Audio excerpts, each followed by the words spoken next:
पता है लैंग्वेज किस लिए इन्वेंट हुई थी? लैंग्वेज इसलिए इन्वेंट हुई थी ताकि हम इंसान एक दूसरे से अच्छे से खुलकर सिंपली अपनी बात कर सकें या फिर अपना मैसेज कन्वे कर सकें.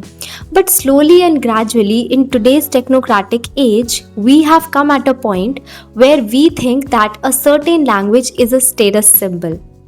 So, if you think or if you are someone that if you cannot speak one particular language and आपको ऐसा लगता है कि आप inferior महसूस करते हैं अगर आपको ये एक लैंग्वेज नहीं बोल पाते हैं, then I must say that you are wrong. I'll explain it to you कैसे.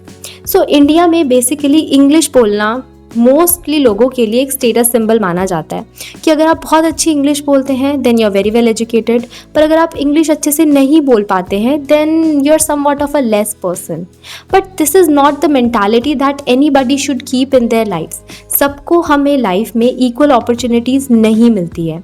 तो अगर आप कोई ऐसे इंसान है जिसकी इंग्लिश इतनी अच्छी नहीं है बट आपको इंग्लिश बोलते हुए ऐसा लगता है कि आप इन्फीरियर महसूस करते हैं कि अगर आप अच्छे से प्रोनाउंस नहीं कर पाते हैं या फिर आप कुछ वर्ड्स अच्छे से नहीं बोल पाते या फिर आपकी वोकैबुलरी इतनी अच्छी नहीं है, then you must not feel that because English is just a medium of language of communicating and interacting.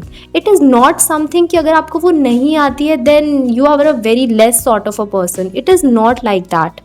You must know it, you must understand it, and if you have to improve it, you must focus on improving it, not thinking that if you don't know it, then you are less of a person. You are not. English सिर्फ एक language है, English सिर्फ एक माध्यम है किसी से बात करने का. अगर वो किसी को आती है तो बहुत अच्छी बात है, किसी को नहीं आती है तो कोई बात नहीं, उसे कोई और लैंग्वेज बहुत अच्छी आ सकती है.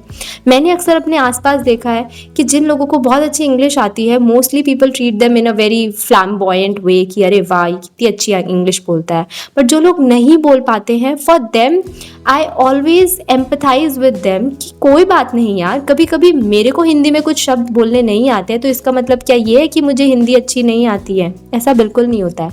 हर इंसान की स्पेशलिटी अलग होती है.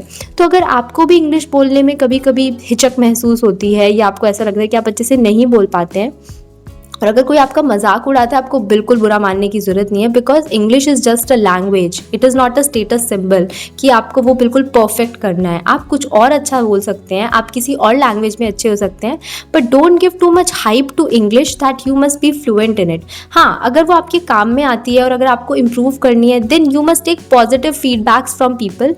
But feeling inferior because you don't know one language is such a waste of time. Don't do that to yourself. Inferior कोई इंसान नहीं होता है. इट्स जस्ट दैट हम अपने बारे में क्या थॉट्स और बिलीव्स को कितनी पावर देते हैं, that matters a lot. So, if you feel inferior in English, just start by doing this. That घर पे talk to yourself in English जैसा भी लगे, या फिर सी इंग्लिश मूवीज़ या फिर see English videos, listen to English songs, वो कैसे प्रोनाउंस करते हैं. Start by improving your self and फिर जैसा भी बोलो बिंदास बोलो, किसी से डरने की ज़रूरत नहीं है because it is just another language. ठीक है, आपको हिंदी अच्छी आ सकती है तो आप हिंदी में फ्लुएंट हो जाइए, इंग्लिश भी अच्छी आती है तो इंग्लिश को बिगिनर लेवल तक अच्छा कर लीजिए, लेकिन इन्फीरियर बिल्कुल नहीं बनना है. It is just another language. And कोई अगली बार आपका मजाक उड़ाए तो आप उनसे जिस चीज़ में आप अच्छे हैं आप उनसे वो पूछना, फिर वो आपका कभी मजाक नहीं उड़ाएंगे because we all are equal. Nobody is bigger और लेसर और smaller just because they don't know one language. Fine. So stay happy and ध्यान रखो अपना, and I will see you in the next video.